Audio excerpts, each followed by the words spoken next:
Ndagira ngo ntangarize abantu ko mw'iyi minsi mube maso musenge, mube maso musengeshe umwete kuko impfu ziregereje kandi kuko zizanywe n'umujura. Impfu zibaye nyinshi mw'iyi minsi, impanuka zibaye nyinshi mw'iyi minsi.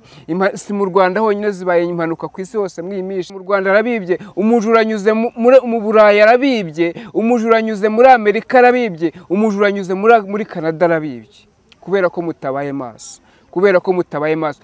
Umujura araje anyuze mu ukomeye, yinjiye mu rugo rw'ukomeye aramwibye kandi amwibye nta na kimwe amusigiye kuko amutwaye abana, amutwaye umugore, nawe ubwo amutwaye n'imitungo ye. Umujura araje anyuze mu ukomeye aramwibye.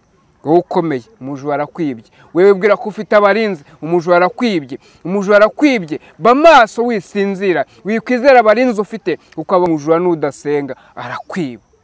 Uyu mujura n'udasenga arakwiba, uri mu muhanda ugenda, waba ugenda n'amaguru arakwiba, waba uri ku modoka utwaye arakwiba, waba ufite abaguherekeje bagutwaye uri kujya kureba iki, ibumoso bwawe uri kujya kureba iki, iburyo bwawe uri kujya kureba iki, kuko Kristo adahari. Ntabwo ariho ari aha ngaho uri mu nzu urimo ugenda, we arareba, ari ibwerekezo niho arimo areba.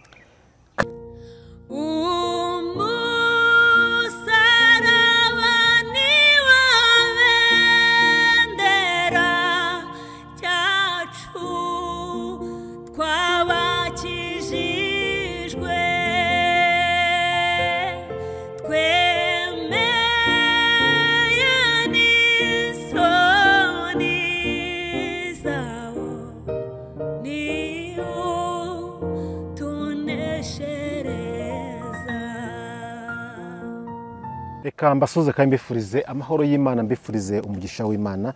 Mwese mu gukurikira ibiganiro byacu bica ku Musaraba TV hamwe no kwishimwe ry'Imana TV. Reka mvuge ngo umugisha w'Imana nubane namwe kandi ineza y'Imana ibomwe ndetse n'abanyu bose mu cyitandukanye mugiye muhereremo mu ntazi zitandukanye kandi ku migabane itandukanye mukamwumva urumi turi kuvuga. Mwese turabasuhuje kandi tubahaye ikaze mu kiganiro kivuga ubutumwa cyacu cy'uyu munsi. Nimugubwe neza kandi Uwiteka Imana abishimire. Ndi kumwe na François mukozi w'Imana, niyo tugiye kuganira muri kano kanya.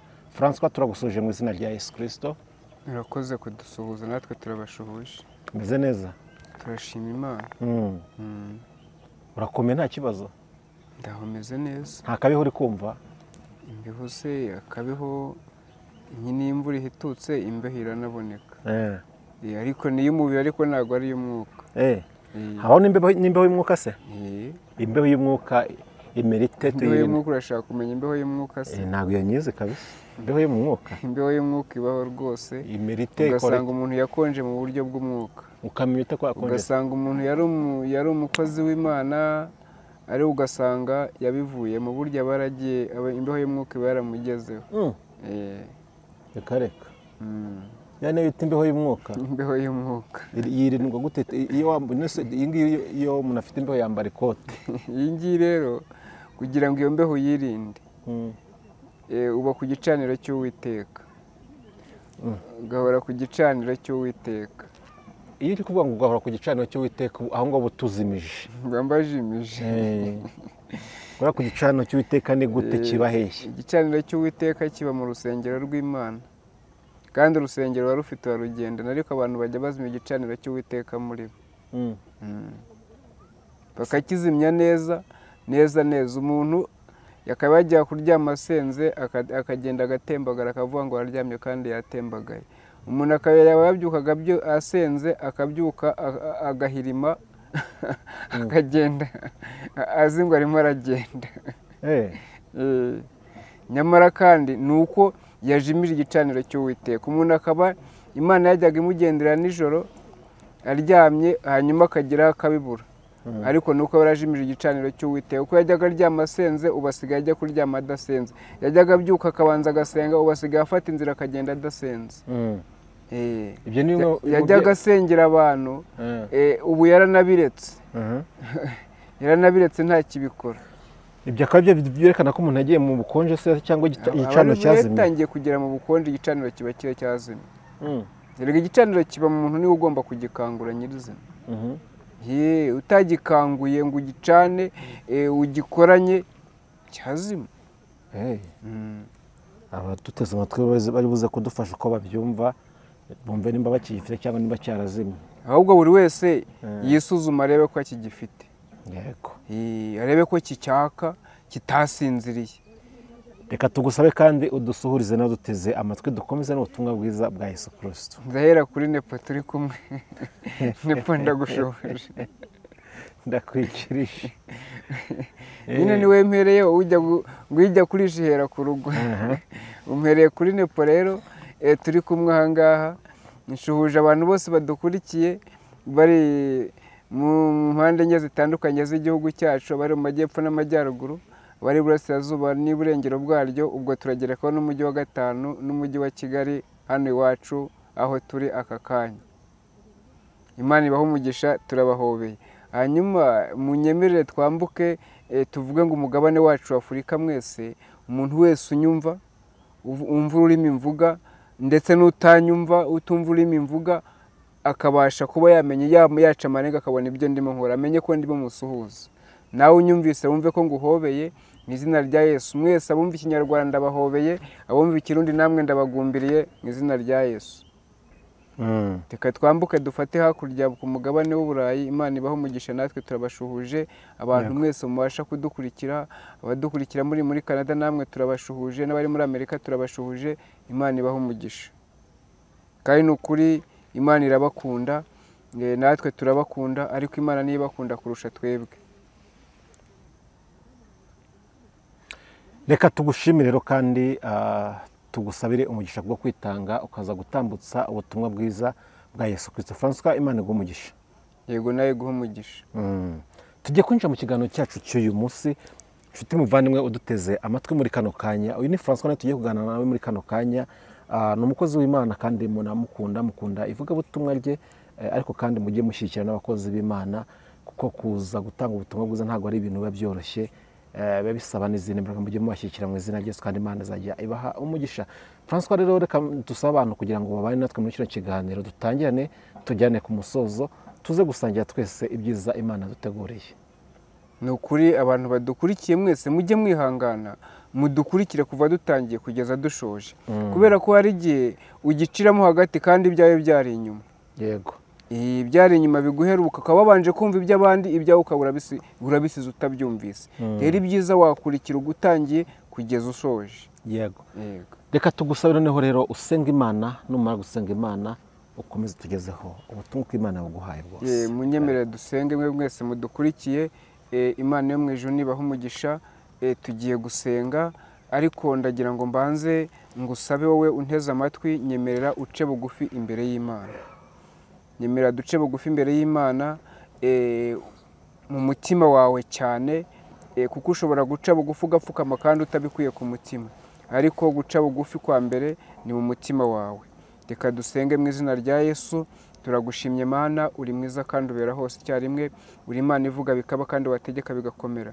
Uyu mwanya rero tugiriwe umugisha wo kongeye kudutuma, turabigushimiye, ariko Mwami turanakwinginze ngo ubutumwa uduhaye ubashe kugera aho bugomba kugera, kandi bugere kuri umwe wese wabugeneye, kandi buri umwe wese yumve icyo umushakaho. Ariko Mwami mwiza, ni ukuri twongeye kwinginga ngo twemere duce bugufi imbere yawe.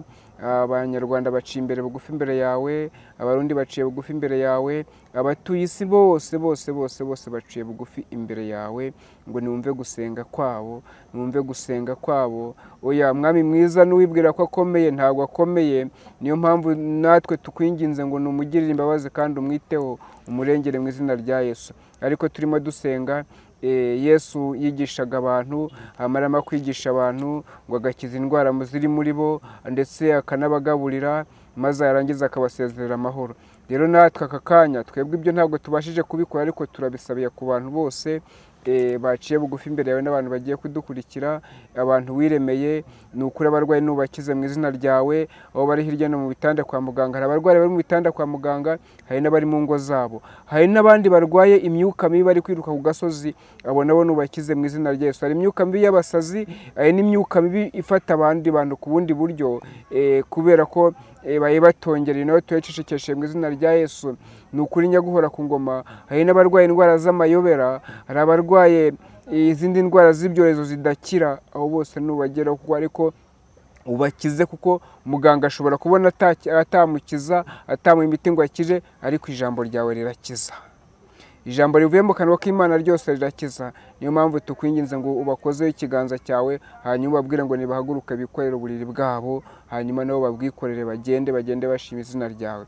Hanyuma njya guhora ku ngoma rero, n'abadafite ibyo kurya ubibahe, kuko iyo abantu bamagara kumva ijambo ryawe warabahazaga bakarya bagahaga.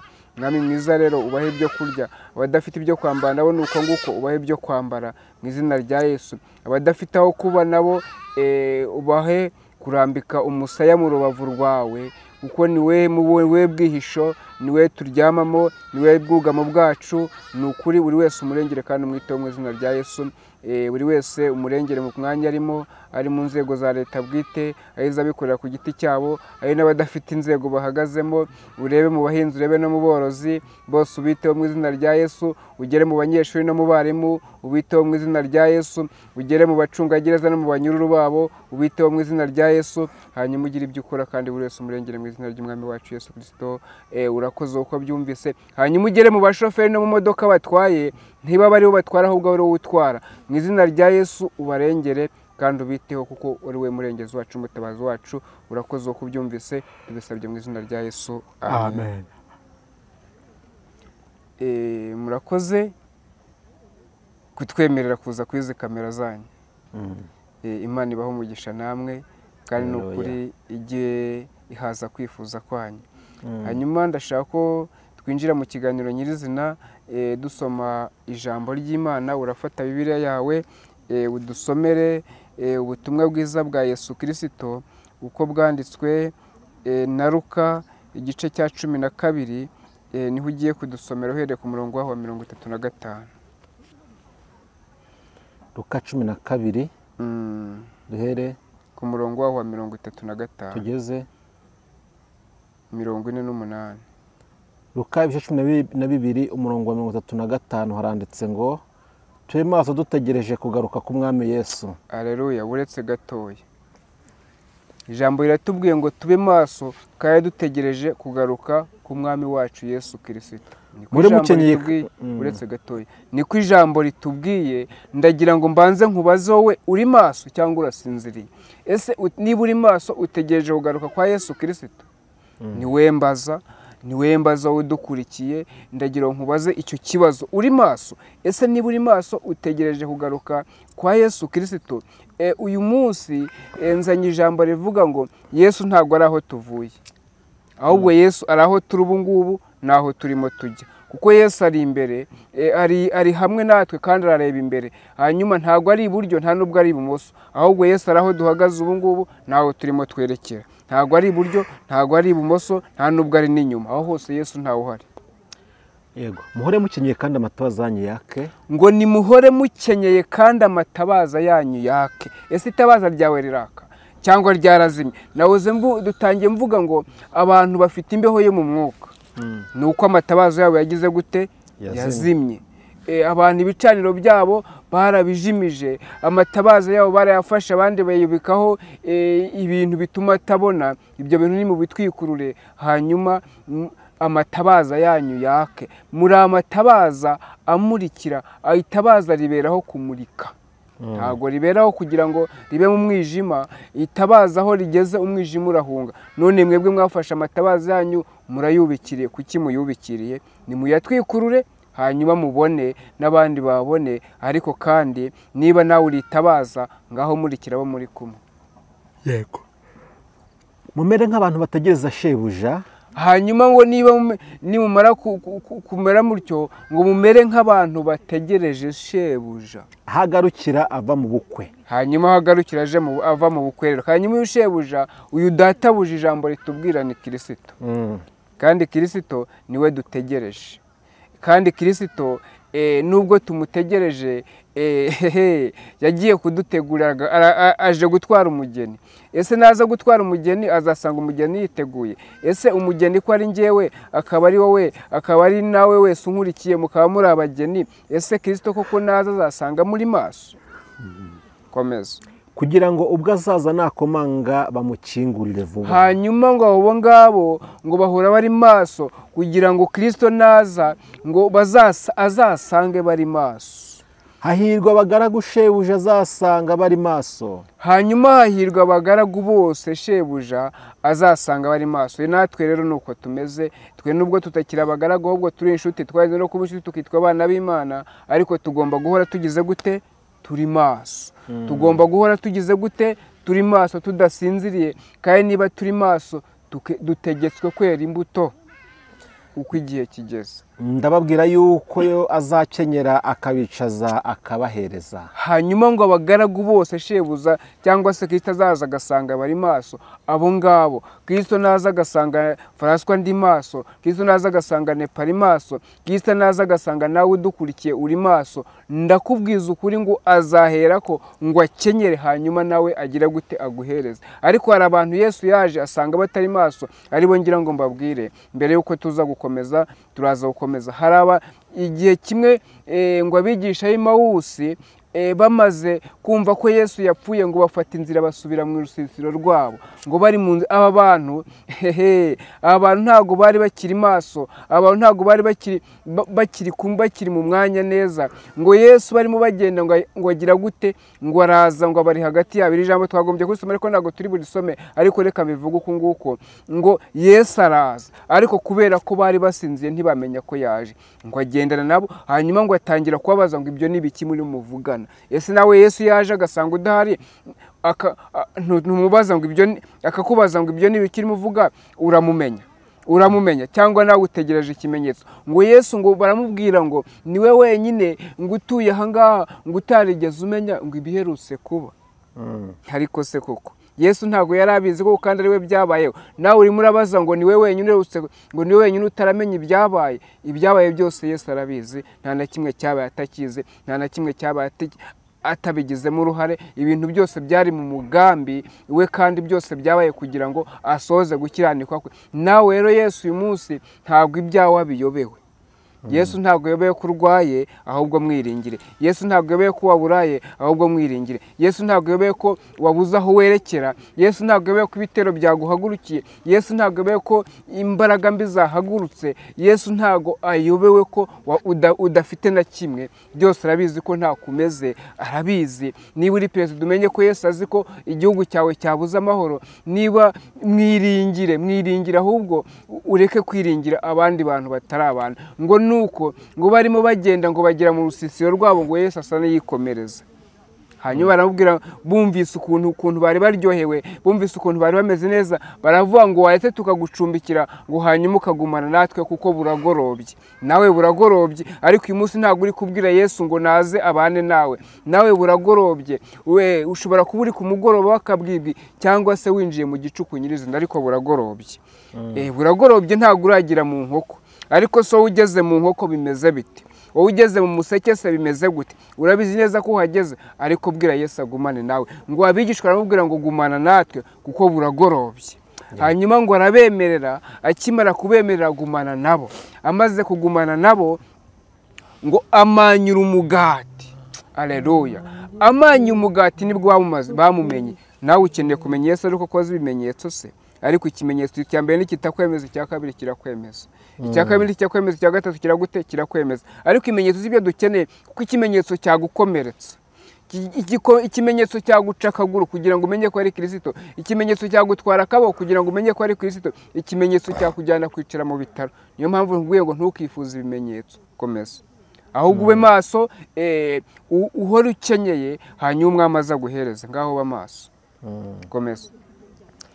naza mu gicuku cyangwa mu nkoko agasanga bameze batyo bazaba bahirwa. ngo naza mu gicuku cyangwa akaza mu nkoko ngo agasanga bose bari maso, ni ukuri ngo bazaba bahirwa. ese wowe ni ukuri mu gicuku ntusinziriye? ese mu nkoko ntusinziriye? ahubwo ba maso. bamaso. Kristo azasange ukanuye, Kristo azasange uri maso, Kristo azasange wizeye udabuze kwizera. Kristo nakubwiye ngo ari imbere, naho uhagaze ntago ari inyuma aho uvuye. Inyuma hari uri kujya kureba iki, ibumoso bwawe uri kujya kureba iki, iburyo bwawe uri kujya kureba iki, kuko Kristo adahari.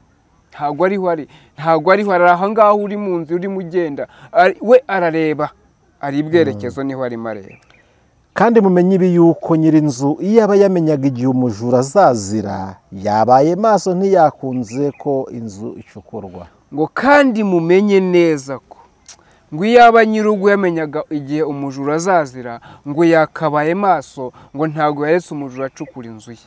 Reka mbabwire rero, muri maso se umujura araje kandi aje kwiba. Nta kindi kigenza umujura, umujura agenzwa n'ibintu bibiri, agenzwa no kwiba no kwica. Nawe Satani araje ari iruhande rwawe, arakwegereye, aragenzwa no kukwiba, akakwiba Imana cyangwa se akakwica burundu akakurimbura. Ndagira ngo ntangarize abantu ko mw'iyi minsi mube maso musenge, mube maso musengeshe umwete kuko impfu ziregereje kandi kuko zizanywe n'umujura. Impfu zibaye nyinshi mw'iyi minsi, impanuka zibaye nyinshi mw'iyi minsi, si mu Rwanda honyine zibaye impanuka ku isi hose mw'iyi minsi.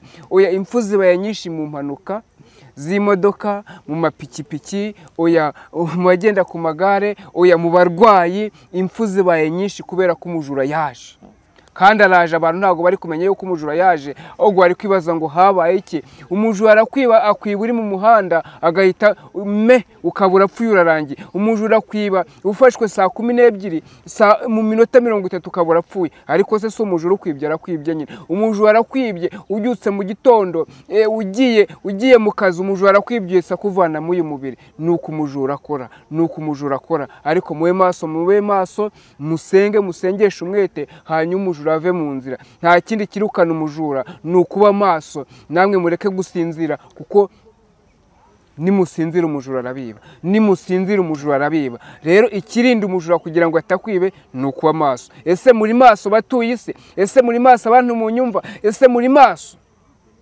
Umujura anyuze mu gihugu cy'i Burundi arabibye, umujura anyuze mu gihugu cya Kongo arabibye, umujura anyuze mu Rwanda arabibye, umujura anyuze mu Burayi arabibye, umujura anyuze muri Amerika arabibye, umujura anyuze muri Canada arabibye. Kubera ko mutabaye maso, umujura araje anyuze mu ukomeye, yinjiye mu rugo rw'ukomeye aramwibye kandi amwibye nta na kimwe amusigiye kuko amutwaye abana, amutwaye umugore, nawe ubwo amutwaye n'imitungo ye. Umujura araje anyuze mu ukomeye aramwibye. Wowe ukomeye, umujura arakwibye. Wewe bwira ko ufite abarinzi, umujura arakwibye. Ba maso wisinzira, wikwizera abarinzi ufite kuko abo ngabo ntabwo ari abarinzi. Ijambo rirambwira ngo Uwiteka atabaye maso ngo abarinzi baba baruhiye ubusa. Hanyuma rero Uwiteka nakubere maso nawe ube maso kuko umujura arakwibye kandi arakuriganyije. Ibyawe arabiriganyije, ibyawe arabitwaye. Mube maso, komeza. Namwe muhore mwiteguye kuko umwana w'umuntu azaza mu gihe mudatekereza. Hanyuma rero namwe muhore mwiteguye kuko umwana w'umuntu azaza mu gihe mudatekereza. Ijambo rirambwira ngo umwana w'umuntu najya ugaruka ngo azaza nk'umujura. Ariko umujura tuvuze ntabwo ari umwana w'umuntu tuvuze, ahubwo tuvuze umujura witwa urupfu. Tuvuze umujura witwa urupfu ruje rwihuse rutunguranye runyuze mu nzego zose, ariko cyane cyane umujura y'ibyukomeye. Umujura y'ibyukomeye, ariko si ukomeye gusa. Waba uri umuhinzi umujura arakwibye, waba uri umwozi umujura arakwibye, waba uri umucuruzi umujura arakwibye, waba uri umukozi wa leta umujura arakwibye, waba uri umwana umujura arakwibye, waba uri ku ishuri umujura arakwibye, waba uri mwarimu umujura arakwibye. Aho waba uri hose umujura arakwibye kubera ko utabaye maso. Komeza. Petero aramubaza ati, databuja. Umva Petero uko yabajije Yesu. Uwo mugani ni twenyine uwuciriye cyangwa n'abantu bose? Ngo uwo mugani ni twebwe twenyine. Petero aterabaza Yesu aramubwira ngo mbese umugani ngo ni twebwe uwuciriye? Nepo uyu mugani se ni we nguciriye cyangwa ni njye mwiciriye? Niko Petero yabajije abaza Yesu. Hanyuma twumva uko Yesu yamushubije. Umwami Yesu aramusubiza ati, ninde gisonga gikiranuka cy'ubwenge? Ngo ninde gisonga gikiranuka ese gisonga ninde koko gikiranuka cy'ubwenge? Ninde? Shebuja azasigira abo mu rugo rwe ngo abagerere igerero igihe cyaryo. Hanyuma ngo ninde gisonga gikiranuka cy'ubwenge? Ngo sebuja azasigira abe mu rugo ngo hanyuma ngo bagere ibye mu gihe cyabyo kandi by'ubwenge. Hahirwa umugaragu shebuja azaza agasanga bikora. Hanyuma rero hahirwa umugaragu databuja azaza agasanga ameze nk'icyo gisonga.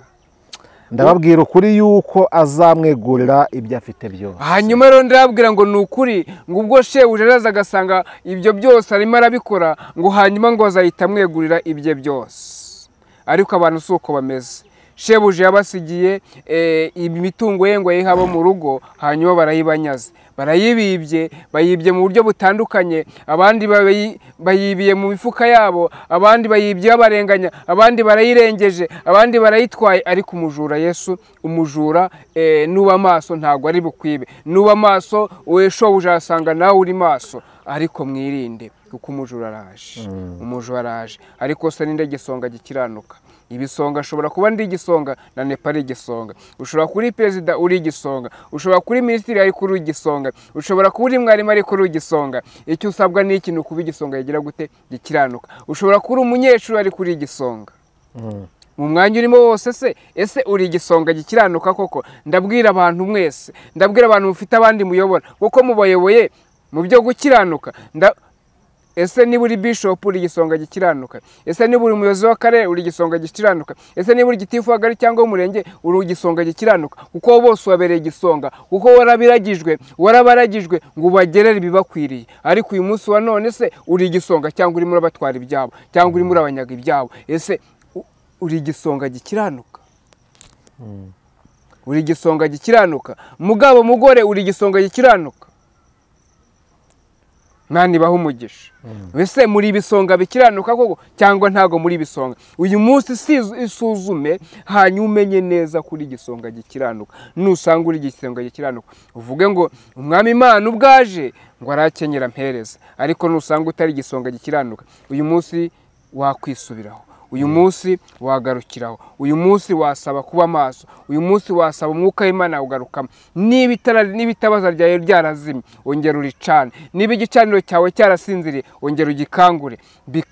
Bikore mu gihe nk'iki ngiki, urebe uko umwami Imana azakugenza, urebe uko umwami Imana aje kukugenza. Umwami Imana aje kukugenza neza, umwami Imana aje kubana nawe, umwami Imana aje kubana nawe ku manywa na nijoro, aje kubana nawe mu nzira ugenda. Iki gishambo ntabwo kizakwibira mu nzira n'uburi kumwe n'umwami Imana. Umwami Imana n'abari mu ruhande rwawe, iki gisambo ntabwo kizagusanga mu buri ngo kikwibe. Umwami Imana n'abari mu ruhande rwawe, iki gisambo ntabwo kizagusanga uri kubita ku gisasiro kwa muganga ngo kikwibe. Ariko mu igisonga yigira gute gikiranuka, kandi mube maso, hanyuma mube maso musengeshe ukuri no mu mwuka. Imana yo mu ijuru ibaho umugisha kandi ikomeze ibiteho. Nagira ngo mbabwire ngo Yesu ari aho uhagaze ubu ngubu. Yesu ntabwo ari aho ugize gute, ntabwo ari iburyo cyangwa inyuma, ahubwo Yesu arareba imbere. Yesu arareba imbere, Yesu arareba imbere. Dusomera andi magambo tugiye gusanga mu butumwa bwiza none bwa Yesu Kristo igice cya 35 twumva uko wavuga. Luka nanone 35 igice umurongo uhere ku murongo waho wa mbere twumva uko wavuga. Ntahari byihorere. Reka dusome yo ngaha turekeranye. Imana iguha umugisha kandi Imana ikomeze ikwiteho kubw'ijambo uduhaye, wemeye kudusomera, uko wemeye kubana natwe. Imana iguha umugisha. Murakoze, mugire umugoroba mwiza. Turagushimiye cyane ku butumwa bwiza uduhaye, aho ubwiye abantu yuko bagomba kwitegura kuko umujura agiye kuza. Ese umujura turamwirinda gute tugana ku musozo? Uyu mujura kugira ngo umwirinde, ijambo ryatubwiye ngo tube maso. Nutaba maso umujura arakwiba. Niba wasengaga rimwe usenge kabiri kugira ngo Imana iguhe imbaraga zo kuba maso. Kuko uyu mujura ntabwo azaza tubizi. Ijambo ryatubwiye ngo iyo aba nyir'inzu yamenyaga igihe umujura azazira, ntabwo yakabaye maso ntareka atobora inzu ye. Ariko nawe ikigusaba ni ukuba maso, nta kindi ugasenga. Uko uyu mujura nudasenga arakwiba. Uyu mujura nudasenga arakwiba. Uri mu muhanda ugenda, waba ugenda n'amaguru arakwiba, waba uri ku modoka utwaye arakwiba, waba ufite abaguherekeje bagutwaye arakwiba, waba aho waba uri hose nutuba maso arakwiba. Ariko usabwe kuba maso. Nepo abantu nibaye maso barebe ko umujura ari icyo abatwara. Nasanga bari maso ntabwo arabiba. Reka tugushimire no tugane ku musozo. Nimba nta kindi kintu waba wibagiye mu by'Imana yaguhaye, tugane ku musozo w'ubutumwa bw'uyu munsi. Ndumva nta kindi ngomba kongeraho, kwanditse ngo ntuzakureho kandi ntuzanongereho. Nta kindi nongeraho. Ubutumwa message nayitambukije kwara kubwira abantu ko bagomba kuba maso bakareba imbere, kuko Yesu ntabwo ari inyuma, nta nubwo ari buryo cyangwa ibumoso, ahubwo ari aho bageze n'imbere aho bari kugana. Yego, Imana iguha umugisha. Yego, nawe iguha umugisha. Dushimiye kandi n'umuntu wese wabanye natwe muri kino kiganiro. Wowe twatangiranye tukaba tugeze ku musozo wa kino kiganiro. Uhabwe umugisha n'Uwiteka Imana, wakoze kandi Imana ikumvire ku munsi mubi imbere yawe. Reka dusabe François, mbere yuko usenga Imana, uduhe nimero za telefone abantu bashobora kubonaho, birashobora ko bakwifuza ko musengana, nurangiza dusengera Imana. Ku bantu bifuza ko dusengana, ni ukuri turagufasha aho waba uri hose, waba urwaye, waba ufite ibindi bibazo bitandukanye, turagufasha gusenga, ubundi Imana ikikorera imirimo. Ntabwo ari twebwe tugira ibyo dukora, ahubwo ni Imana ikora imirimo, ni Imana ikiza. Ariko ndongera kwibutsa abantu mbabwire ngo nawe b'amaso wisengere, tugufashe gusenga, ariko nawe wateye intambwe wasenze. Hanyuma nimero wanshakaho ni 078 78 76 238. Iyo niyo nimero ushobora guhita ushakaho ukambona, wahamagara ku buryo busanzwe, wakwandika kuri WhatsApp, birakunda. Uko wabishaka kose wabigenza uko kandi uhita umbona. Imana ibaho umugisha, mureke dusenge mu izina rya Yesu. Amen. Mana yacu, uri mwiza kandi ubera hose icyarimwe, uri umurengezi wacu kandi n'umutabazi wacu. Twari imbere yawe rero kandi turakwinginze ko turagushimira ko wabanye natwe, ni ukuri ubiherwa icyubahiro. Ariko mwari mwiza, twongeye gusengera abantu bawe ngo barinde ko umujura yabiba, kuko ijambo riratubwiye ngo umujura araje kandi aje atunguranye. Rero natwe turakwinginze ngo utubere maso, urinde abantu bumvise iri jambo n'abataryumvise bose ubarinde, kandi mwami mwiza bose ubarinde umubi kugira ngo atabiba akabariganya. Hanyuma nubikora natwe tuzagushima. Icyo duhagaritse ni impanuka, duhagaritse impfu zitunguranye, duhagaritse uburwayi butunguranye, ibyo byose turabihagaritse mu izina rya Yesu. Ahubwo imbaraga zawe n'igitinyiro cyawe n'ubudangarwa bwawe bibe ku bantu bawe, kandi ubikorere kwibahisha mu izina rya Yesu. Amen. Amen. Imana iguhe umugisha. Yego, nawe iguhe umugisha.